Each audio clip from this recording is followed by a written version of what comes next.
নারায়ণগঞ্জ 4-এ আমাদের জুলাই যোদ্ধাদের অনেক অবদান, অনেক রক্ত, অনেক লড়াই তারা করেছে। এবং আমি আজ আপনাদের কাছে এখানে স্পষ্ট ঘোষণা দিতে চাই, জুলাই বিপ্লবের নেতৃত্ব দানকারী সংগঠন হিসেবে জাতীয় নাগরিক পার্টি এনসিপির অগ্রযাত্রায় আমরা সর্বাধিক আন্তরিক এবং সবচেয়ে সহযোগিতাপূর্ণ মানসিকতা লালনকারী। তারা জুলাইয়ের বিপ্লবে তাদের যে অবদান, এটাকে আমরা অকপটে স্বীকার করি এবং আমরা এটা স্বীকার করি যে জুলাই বিপ্লবের নেতৃত্ব দানকারী জনশক্তি হলো এই জাতীয় নাগরিক পার্টি এনসিপির ছাত্র জনতা। বাংলাদেশের মানুষের এই কৃতজ্ঞতা বোধ রাজনৈতিকভাবে জাতীয়ভাবে থাকা উচিত বলে আমি মনে করি। এই জন্য তাদের অধিকাংশ দায়িত্বশীল, কেন্দ্রীয় দায়িত্বশীল, বয়সের বিবেচনায় আমাদের চেয়ে বয়স অল্প কম। এই জন্য তাদের প্রতি স্নেহ, মমতা, ভালোবাসার দিক থেকেও তারা আমাদের চেয়ে অগ্রাধিকার প্রাপ্য। আমাদের খন্দকার আনোয়ার হোসেন ভাই, আপনারা সকলেই জানেন, নারায়ণগঞ্জে তার ব্যক্তিগত অবস্থান এবং আলহামদুলিল্লাহ দীর্ঘ মাঠে ময়দানে কাজ করার মাধ্যমে ব্যাপক আমাদের জনশক্তির তৃণমূল পর্যায়ের পর্যন্ত আমাদের সাথে আনোয়ার হোসেনের সাথে এবং বাংলাদেশ খেলাফত মজলিসের সাথে সাধারণ মানুষের যে জনসম্পৃক্ততা, তাতে তিনি এই আসনের একজন যোগ্য ক্যান্ডিডেট এবং সম্ভাব্য বিজয়ী প্রার্থী। কিন্তু আমরা এটা বিবেচনা করছি যে আমাদের এমন ঘনিষ্ঠ আত্মার সম্পর্কে বন্ধনে আবদ্ধ আমাদের দুটি সংগঠনের দুজন প্রার্থী যদি একসাথে আমরা মাঠে ময়দানে প্রতিদ্বন্দ্বিতা করি, তাহলে নারায়ণগঞ্জের মতো গুরুত্বপূর্ণ একটা কেন্দ্রীয় জায়গায়, একটা শহরে, এটা আমাদের জোটের ঐক্যের মধ্যে সমস্যা তৈরি করবে এবং যার প্রভাব দেশব্যাপী পড়তে পারে।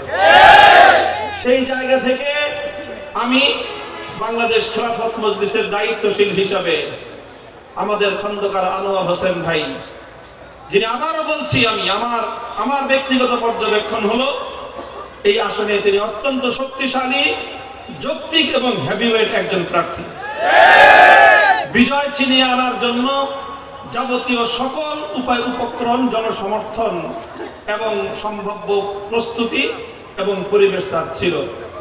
কিন্তু এরপরও বৃহত্তর স্বার্থের বিবেচনায় একজন জুলাই যোদ্ধার প্রতি সম্মান, ভালোবাসা প্রদর্শনার্থে আমি আমাদের খন্দকার আনোয়ার হোসেনকে আজ এই ওনার সমাবেশ থেকেই, খন্দকার আনোয়ার হোসেনের উদ্যোগ, তার আয়োজনে আয়োজিত আজকের এই সমাবেশ থেকে আমরা ঘোষণা করছি যে এখন থেকে, আজকের এই মুহূর্ত থেকেই নারায়ণগঞ্জের 4 আসনে আমাদের 11 দলীয় নির্বাচনী ঐক্যের একক প্রার্থী হিসেবে জুলাই যোদ্ধা আব্দুল্লাহ আল আমিন শাপলা করে নিয়ে নির্বাচন করবেন। বাংলাদেশ খেলাফত মজলিসের নেতা কর্মীদেরকে এক্ষেত্রে সর্বোচ্চ ধৈর্য, সহনশীলতা এবং আনুগত্যের পথ অবলম্বন করতে হবে ইনশাআল্লাহ।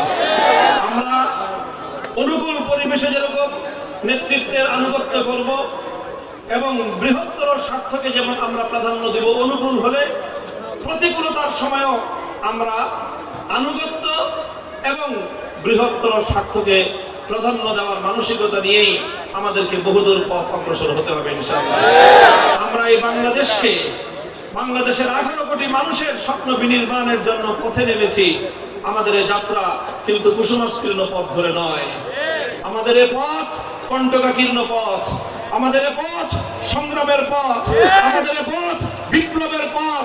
ইনশাআল্লাহ আমরা যে পথে নেমেছি, ঐক্যবদ্ধ সংগ্রামের মাধ্যমে বাংলার 18 কোটি মানুষের বঞ্চনা থেকে তাদেরকে মুক্তি দিয়ে তাদের কাছে তাদের অধিকার আমরা পৌঁছে দিয়ে এখানে যে এই যে দুটি বিষয়কে বাংলাদেশ খেলাফত মজলিস সাংগঠনিকভাবে, দলীয়ভাবে ত্যাগ এবং কোরবানি স্বীকার করলো, তার মূল্যায়নে আগামী যে কোনো নির্বাচনে, বিশেষ করে সিটি কর্পোরেশন, এই জাতীয় যে কোনো নির্বাচন সম্ভাবনাময় সামনের দিনে আসবে, সেই জন্য আমাদের খন্দকার আনোয়ার হোসেন ভাই সর্বাগ্রে আমাদের মূল্যায়িত হবেন বলে আমি আশা করি ইনশাআল্লাহ।